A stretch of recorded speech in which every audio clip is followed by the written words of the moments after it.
புதுச்சேரியில் சாலை மறியலில் ஈடுபட்ட ஏஐடியூசி தொழிற்சங்கத்தினர் வலுக்கட்டாயமாக கைது செய்யப்பட்டதால் பரபரப்பு நிலவியது. கூடுதல் தகவல்களை செய்தியாளர் எழுகுமாரிடம் கேட்கலாம். எழுகுமார், வணக்கம். எவ்வளவு தொழிற்சங்கத்தினர் தற்பொழுது கைது செய்யப்பட்டிருக்கிறார்கள்? கைது செய்யப்பட்டவர்கள் எங்கு வைக்கப்பட்டிருக்கிறார்கள்? விவரங்கள் என்ன எழுகுமார்?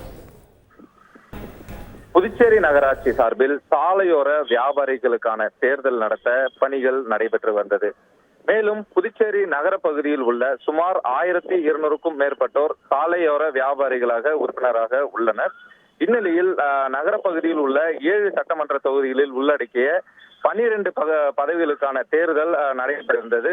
அதாவது குறிப்பாக கூற வேண்டும் என்றால், கடந்த 21ஆம் தேதியானது இந்த தேர்தலுக்கான வேட்புமனு தாக்கல் தொடங்கி 1200க்கும் மேற்பட்ட உறுப்பினர்களிடம் வாக்குகளையும் இந்த தேர்தலில் போட்டியிடுவதற்காக வேட்பாளர்கள் வாக்குகளை சேகரித்து வந்தனர். இந்நிலையில் நாளைய தினம் நடைபெறுந்த இந்த தேர்தலை ரத்து செய்து நகராட்சி ஆணையர் நேற்று இரவு உத்தரவு பிறப்பித்திருந்தார். இந்நிலையில் அறிவித்தபடி நாளைய தினம் இந்த சாலையோர வியாபாரிகள் தேர்தலை நடத்த கோரி சுமார் 50க்கும் மேற்பட்ட ஏஐடிசி தொழிற்சங்கங்கள் உள்ளிட்ட பல்வேறு தொழிற்சங்கத்தினர் நகராட்சி ஆணையரை முற்றுகையிட வந்தனர். ஆனால் போலீசார் அவர்களை தடுத்து நிறுத்தியதன் காரணமாக அவர்கள் அண்ணா சிலை அருகே சாலையில் அமர்ந்து சாலை மறியலில் ஈடுபட்டனர். இதன் காரணமாக அங்கு போக்குவரத்து நெரிசல் ஏற்பட்டது. இதனையடுத்து சாலை மறியலில் ஈடுபட்ட ஏஐடிசி தொழிற்சங்கம் உள்ளிட்ட பல்வேறு தொழிற்சங்கத்தினரை போலீசார் சமாதான பேச்சுவார்த்தை நடத்தினர். இருந்த போதிலும் ஆணையர் பேச்சுவார்த்தை நடத்தி திட்டமிட்டபடி நாளைய தினம் இந்த சாலையோர வியாபாரிகள் தேர்தலை நடத்தினால் மட்டுமே சாலை மறியலிருந்து கலைந்து செல்வோம் என தொடர்ச்சியாக மறியலில் ஈடுபட்டு வந்தனர்.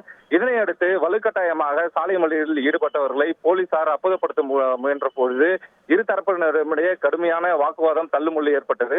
இதனைத் தொடர்ந்து போலீசார் குண்டுகட்டாக அவர்களை தூக்கி கைது செய்தனர்.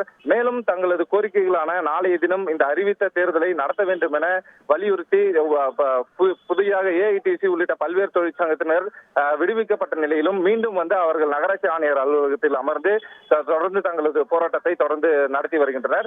மேலும் நாளைய தினம் இந்த சாலையோர வியாபாரிகள் சங்கத்தின் தேர்தலை நடத்தும் வரை தங்களது போராட்டம் எனவும் தெரிவித்து தொடர்ச்சியாக தங்களது போராட்டத்தை மீண்டும் தொடர்ந்து வருகின்றனர். முழு விவரங்களுக்கு நன்றி எழுகுமார். செய்திகளை உடனுக்குடன் தெரிந்து கொள்ள உடனே சப்ஸ்கிரைப் பண்ணுங்க.